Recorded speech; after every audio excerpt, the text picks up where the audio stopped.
Hi friends, welcome to Kiran reviews YouTube channel. ముందుగా ఈ వీడియోకి లైక్ చేయండి. సునందతో ఛాలెంజ్ చేసి ఓటింగ్ స్టార్ట్ చేసి సక్సెస్ అయిన ఆనందిని చూసి షాక్ అయిన జీవన సునంద.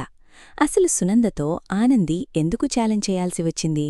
మరి అలా ఛాలెంజ్ చేసినటువంటి ఆనంది ఏ విధంగా బొటిక్ స్టార్ట్ చేసింది? మరి ఎలా తను సక్సెస్ అయింది? ఇదంతా కూడా వీడియో ద్వారా చూసేద్దాం. ఎక్కడా వీడియో స్కిప్ చేయకుండా చివరి వరకు చూస్తే పూర్తిగా మీకు అర్థమవుతుంది. వీడియోని లైక్ చేయడం, షేర్ చేయడం మర్చిపోకండి. మీ లైక్, షేర్ మాకు మంచి సపోర్ట్ మరియు ఎంకరేజింగ్గా ఉంటుంది. ఇక మొత్తం మీరు చూసుకున్నట్లయితే కనుక పూజారి గారు తప్పు చేయలేదు అని చెప్పి నిరూపించినటువంటి ఆనంది చాలా సంతోషంగా ఇంటికి వెళ్తుంది. పూజారి గారు, నువ్వు లేకపోతే ఈరోజు నా శవమే ఉండేదమ్మా అంటూ దండం పెడుతుంటే, మీరు నాకు దండం పెడతావేంటి? పెద్ద పూజారి తాత, నువ్వు నాకు గురువు లెక్క. నువ్వే నాకు నిజమైనటువంటి మనిషివి. నాకెప్పుడూ కూడా అండగా ఉన్నది కటువంటికి. నీమీదికి ఇటువంటి అపవాదొస్తే నేను చూస్తా ఊరుకుంటానని చెప్పు అని చెప్పని అంటుంది. ఇలా మొత్తం మీద చాలా చక్కగా ఆనంది అయితే అక్కడ్నుంచి బయల్దేరి ఇంటికి వెళ్తుంది. వెళ్ళిన తర్వాత ఆలోచిస్తూ ఉంటుంది. మనుషులు ఎందుకిలా ఉంటారు నాకర్థం కావట్లేదు అని చెప్పని అంటే ఆదిత్య వెంటనే, చూడానంది, ప్రపంచం చాలా రకాలుగా ఉంది. నూతిలో కప్పల్లాగా ఎక్కడున్నామో అక్కడే ఉండిపోతే మనకు పూర్తిగా తెలీదు. నువ్వింకా లా చదివావు కాబట్టి నీకు ఈ ప్రపంచం కాస్త తెలుసు. నాకు బిజినెస్ ఇల్లు తప్ప ఏమీ తెలీదు. ఈరోజు అక్కడ గుడిలో జరిగింది చూసి నాకే ఆశ్చర్యం వేసింది. నిజంగా మనుషులిలా కూడా ఉంటారా అని చెప్పేసేసి మరి అంటూ ధర్మకర్తని మొత్తానికి అరెస్ట్ చేయించి పూజారిగారు తప్పులేదని నిరూపించావు అని చెప్పని అంటూ ఉంటాడు. ఈలోపు ఇక శశికాంత్ అయితే ఆదిత్యకు ఫోన్ చేస్తాడు. ఆదిత్య అంటే, చెప్పండి నానా అంటే, కేడీ గార్మెంట్స్ చాలా ఇబ్బందుల్లో ఉందా ఆదిత్య అని చెప్పని అంటాడు. అదేంటి నానా అని చెప్పననగాని, ఏం లేదు, పురుషోత్తం గారు డ్రాప్ అయ్యారు. కేడీ గార్మెంట్స్ మొత్తాన్ని మనకే వదిలేశారు. మనమే చూసుకోవాలంటున్నారు. ఇటుపక్క జీవన, ఇటునుంచి సునంద అండ్ సునంద ఎంటర్ప్రైజెస్ చూసుకుంటుంది. ఇప్పుడు కేడీ గార్మెంట్స్ చూసుకునేవాళ్లే లేరు అనంటే దానికి నేనేం చేయగలను నానా అంటే, నాకైతే ఒక ఆలోచన వచ్చింది అంటాడు. ఏంటి నానా అనగానే, నేనిక్కడంతా సార్ట్అవుట్ చేసి నేనప్పుడు ఫోన్ చేస్తాను అని చెప్పి ఫోన్ పెట్టేస్తాడు. ఇక ఆఫీస్కి వెళ్లి శశికాంత్ అయితే, దీనికోసం నేనొక కొత్త సీఈఓని అపాయింట్ చేస్తాను, ఇంటర్వ్యూస్ కండక్ట్ చేస్తాను అంటూ ఉంటే, సునంద మనం గార్మెంట్ సెక్షన్ నుంచి తప్పుకుందామండి అని అంటుంది. ఎందుకలా అని అంటాడు. ఎందుకంటే ఇప్పుడు దీన్ని సమర్థవంతంగా నడిపించగలగడానికి మన దగ్గర మ్యాన్ పవర్ లేదు. చేతు ఉన్నాడంటే గార్మెంట్ సెక్షన్కి అస్సలు పనికిరాడు. ఏం చేద్దాం చెప్పండి అని చెప్పని అంటుంది. సరే ఆలోచిద్దాం సునంద, వదిలేసి అంటే, నా ఫ్రెండ్ ఉంది, తన్ని కలిసేసి మాట్లాడి వస్తాను. తన దగ్గర ఎవరైనా ఎఫిషియెంట్ ఎంప్లాయీస్ ఉంటే వాళ్లతో రన్ చేసే ప్రయత్నం చేద్దామని అంటుంది. సరే అంటాడు శశికాంత్. ఇక తన ఫ్రెండ్ దగ్గరికి వెళ్తుంది సునంద అయితే. ఇక అక్కడ తన ఫ్రెండ్ నేనిప్పుడే తనతో కూర్చొని చాలాసేపు మాట్లాడుతుంది. ఇప్పుడే వస్తాను, స్టాఫ్తో మాట్లాడేసి నువ్విక్కడ కూర్చో నా సీట్లో, ఒక ఇంటర్వ్యూ ఉంది అని చెప్పని అంటే, సరే అయితే అని చెప్పి సునంద సీట్లో కూర్చుంటుంది. ఈలోపు లోపలికి ఆనంది వస్తుంది. సునందని చూసి, మీరిక్కడున్నారేంటి అంటే, నువ్వేంటి ఇక్కడికి వచ్చావంటే, ఇంటర్వ్యూ ఉందంటే వచ్చాను అంటుంది. అవునా, ఇంటర్వ్యూ ఉందంటే వచ్చావా అంటూ ఉండగానే వాళ్ళ ఫ్రెండ్ వస్తుంది. ఈమెనే ఇంటర్వ్యూ చేయాలి, నువ్వు చేస్తావా నేను చేయనా అంటుంది. పర్వాలేదు, కంపెనీ నీది, నువ్వే ఇంటర్వ్యూ చేయడం కరెక్ట్ అంటే, ఇక మొత్తానికి నీ సర్టిఫికేట్స్ చూపించు అంటే ఆనంది సర్టిఫికేట్స్, రెజ్యూమ్ అంతా ఇస్తుంది. ఇక సునంద ఎంటర్ప్రైజెస్లో పనిచేశావా నువ్వు అని చెప్పని, సునంద తను నీకు తెలుసా, నీ దగ్గర వర్క్ చేసిందా అంటే అవును అంటుంది. మరి ఎందుకు తీసేశావు అనే మాట వచ్చినప్పుడు, కొంతమందికి కొన్ని అర్హతలు ఉంటాయి.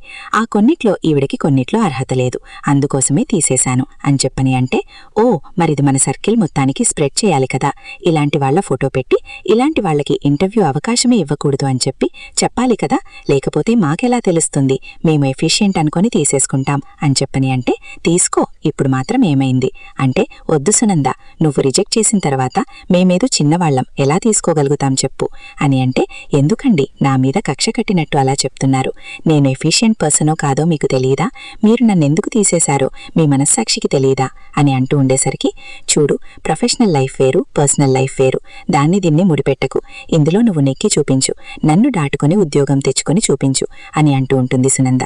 నేను ఉద్యోగమే తెచ్చుకోవాలని ఎక్కడైనా రాజన్ రాసిపెట్టి ఉందా ఏంటి? లేదు కదా, నేను వ్యాపారం చేస్తాను, ఆ వ్యాపారంలో నేను ముందుకు నడుస్తాను, మిమ్మల్ని ఢీకొడతాను అని అంటుంది. అబ్బో చాలా పెద్ద ఛాలెంజే చేస్తున్నావు. నిలబడ్డ చోట నిల్చున్నట్టుగా 10 రూపాయలు ఇవ్వమంటే పర్సులో లేవు, కానీ నువ్వు మాత్రం నాతో ఛాలెంజ్ చేస్తున్నావా? చెప్పు, ఏ రకంగా నువ్వు నాతో ఛాలెంజ్లో నెగ్గుదామనుకుంటున్నావు?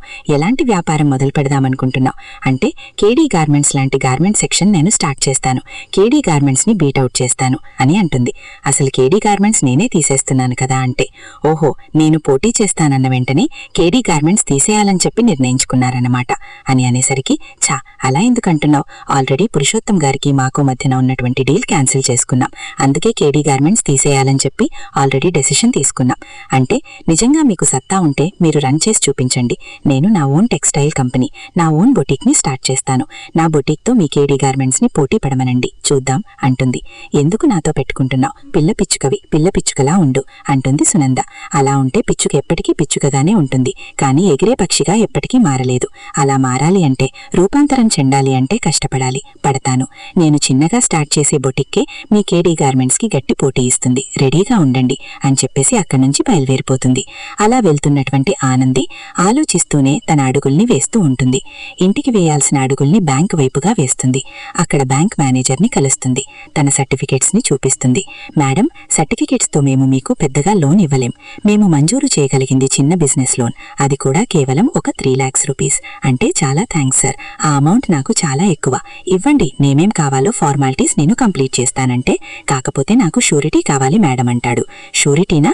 ఎవరు, ఎలాంటి వాళ్ళు కావాలి అంటే, ఎవరైనా బిజినెస్ పర్సన్స్ ఇచ్చినా పర్వాలేదు, లేదంటే ఎంప్లాయీస్ ఇచ్చినా పర్వాలేదు అని చెప్పి చెప్తాడు. ఇద్దరు కావాలి అని చెప్తే సరే సార్ అని చెప్పి ఇంటికి వచ్చేస్తుంది. ఇంటికి వచ్చాక ఎంప్లాయీ కానీ లేదా బిజినెస్ పర్సన్ కానీ ఎవరిస్తారు అనుకుంటూ ఉండగా శశికాంత్ ఫోన్ చేస్తాడు ఆదిత్యకు. చెప్పండి డాడ్ అంటే, what a wonderful news I heard అంటాడు. ఏంటి డాడ్ అంటే, ఏంటి, ఆనంది సునందతో ఛాలెంజ్ చేసిందట, కేడీ గార్మెంట్స్కి పోటీగా తన చిన్న బొటిక్ నిలబడబోతుందన్నట. అంటే బొటిక్ ఏంటి ఆనంది అనేసరికి జరిగింది మొత్తం చెప్తుంది. అదంతా శశికాంత్ లైన్లోనే ఉండి వింటాడు. ఓ, లోన్ శాంక్షన్ చేయాలంటే ఇద్దరు షూరిటీ కావాలా అనగానే, అమ్మా ఆనంది రే ఆది అంటూ ఉంటాడు. ఆ డాడ్ చెప్పండి అంటే, నేను షూరిటీ పెడతాను, మీరు కంగారు పడకండి. ఒకవేళ నేను పెడితే మీ అమ్మ ఇబ్బంది పెడుతుంది అనుకుంటే నా ఫ్రెండ్ చేత పెట్టిస్తాను, సరేనా అనంటే, ఆనంది, ఇలా మనం హెల్ప్ తీసుకోవడంలో తప్పులేదు, మనమేమి వాళ్ళు డబ్బు పెట్టుబడి పెట్టమనట్లేదు, కేవలం వాళ్ళు షూరిటీ ఇస్తున్నారు అంటే, డాడ్ మీరు వద్దు, మీ ఫ్రెండ్తో పెట్టించండి అని చెప్పని అంటే, సరేరా అంటాడు. మరి ఇంకొకళ్ళు కావాలి కదా ఆదిత్య బాబు అంటే, మేము పెట్టకూడదా అంటూ గుమ్మంలో నిలబడతారు జ్యోతి సూర్య. ఒక్కసారిగా జ్యోతమ్మ అంటూ పరిగెట్టుకుంటూ వెళ్తుంది ఆనంది. జ్యోతిని గట్టిగా పట్టుకుంటుంది. జ్యోతి అయితే తన కన్న బిడ్డ, తన కోసం ఎంతో ఆత్రంగా పరిగెత్తుకొచ్చినంత ఫీల్ అవుతూ ఆనంది అని చెప్పని అంటుంది. జ్యోతమ్మ, నాకు చాలా చాలా ధైర్యంగా ఉంది, నన్ను ఎవరికి చెప్పుకుని ఏడవలో కూడా అర్థం కాని పరిస్థితుల్లో నిలబడ్డాను, నువ్వు సడన్ గా వచ్చేసావు జ్యోతమ్మ అంటూ ఉంటుంది. ఎందుకు ఏడుస్తున్నావు పిచ్చిపిల్ల, నేను లేనా అంటూ, ఏవండి ఆ ఫార్మాలిటీస్ ఏంటో అనగానే, నేను కూడా పెట్టను జ్యోతి అంటాడు.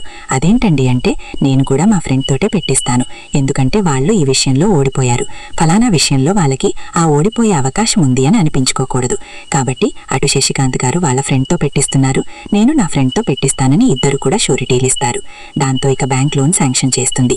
కేవలం 3 lakhs అనుకున్నది 5 lakhs వరకు శాంక్షన్ చేయడానికి బ్యాంక్ మేనేజర్ ఒప్పుకుంటాడు. కారణం శశికాంత్ మాట్లాడడంతో. ఇక 5 lakhs తోటి తన చిన్న బొటిక్ ని స్టార్ట్ చేస్తుంది ఆనందితో పాటు ఇంకా ఇద్దరు ఎంప్లాయీస్ ని కూడా పెట్టుకుంటుంది. ఇక కొత్త డిజైన్స్ ఇవ్వడం, అలాగే తను వేసిన డిజైన్స్ ని జ్యోతికి పంపిస్తూ ఉంటుంది. జ్యోతి వాటిని చూసి కరెక్షన్స్ చెప్తూ ఉంటుంది. ఎందుకంటే జ్యోతి లాతో పాటు ఫ్యాషన్ డిజైనింగ్ కూడా చేస్తుంది. ఇక అలా మొత్తం మీద ఆనంది అయితే తన బొటిక్ ని ముందుకు తీసుకెళ్తూ ఉంటుంది. ఏఏ ఫ్యాషన్ డిజైనర్స్ అని చెప్పి బొటిక్ కి పేరు పెడుతుంది. ఏఏ అంటే అని చెప్పని ఎవరు అడిగినా, నేను మా ఆయన ఆదిత్య ఆనంది అని చెప్తూ ఉంటుంది. ఇలా మొత్తానికి చిన్న బొటిక్ గా స్టార్ట్ అయినటువంటి ఆనంది వ్యాపారం చాలా తక్కువ కాలంలోనే ఒక పెద్ద గార్మెంట్ షోరూమ్ గా మారిపోతుంది. ఇక అక్కడ దొరకనటువంటి డిజైన్ ఉండదు. ఎలాంటి డిజైన్ చెప్పినా కూడా కేవలం గంటల వ్యవధిలో స్టిచ్ చేసి ఇచ్చేటటువంటి చాలా చాకచక్యం ఉన్నటువంటి టైలర్స్ ని పెట్టుకుంటుంది ఇక ఆనంది అయితే. ఇక ఊరు మొత్తంలో కూడా ఏఏ ఫ్యాషన్ డిజైనర్స్ యొక్క పేరు మారుమోగిపోతూ ఉంటుంది. ఏఏ గార్మెంట్స్ గా రూపాంతరం చెందినటువంటి ఆనంది బొటిక్ ని చూసి ఆ సునంద అయితే షాక్ అయిపోతుంది అన్నట్టుగానే. నిజంగా కేడీ గార్మెంట్స్ ని కొట్టింది, ఏఏ గార్మెంట్స్ అని చెప్పేసేసి అనుకుంటూ ఉంటుంది. ఇక జీవన ఒక రోజున కావాలని ఏఏ గార్మెంట్స్ కి వెళ్తుంది. అక్కడ జీవన చాలా పెద్ద గొడవ చేస్తుంది. తను అనుకున్న డిజైన్ తనకి ఇవ్వలేదని ఏదేదో చెప్తూ మొత్తానికైతే చాలా పెద్ద రచ్చ చేయాలని చూస్తుంది. అదంతా చూసినటువంటి చైతన్య ఇక ఆ జీవన దగ్గరికి వచ్చి, నువ్వు వదిన పేరు చెడగొట్టాలని, వదిన వాళ్ళ బిజినెస్ ని దెబ్బకొట్టాలని చెప్పి చేస్తున్న ప్రయత్నమని క్లియర్ గా అర్థమవుతుంది.